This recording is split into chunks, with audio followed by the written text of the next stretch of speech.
Hi, it's me again with Corel Tips and Tricks, part 2 of this. Real quick, if you were going to want to draw this, I don't know how many people would want to draw this, but I just thought, well, I can take a measurement of mine as 4.61 nudge. So we're going to get rid of this one we did. Well, I grouped the whole thing together.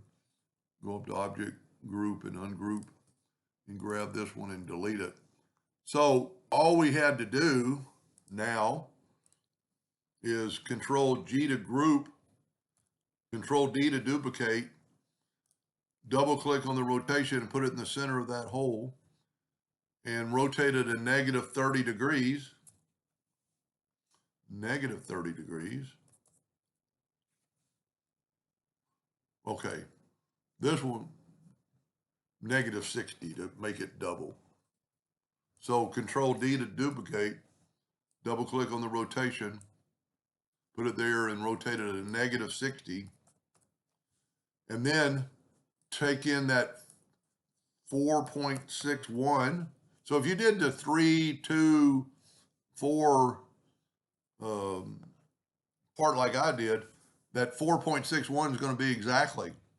And then all you have to do is what we did before by taking away all these lines.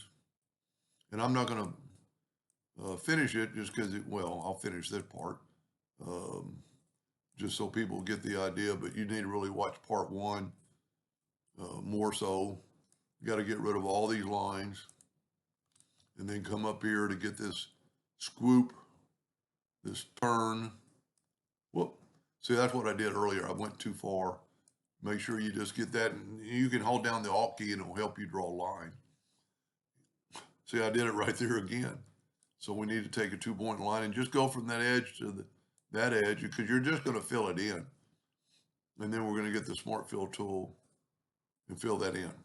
But anyway, so it's, if you do like we did in the first, make a 6-inch and a 4-inch and a 2-inch circle, and you could put them, you could make them longer, nothing saying that you have to keep it in this realm, and then just rotate on that center and just nudge it at 4.61.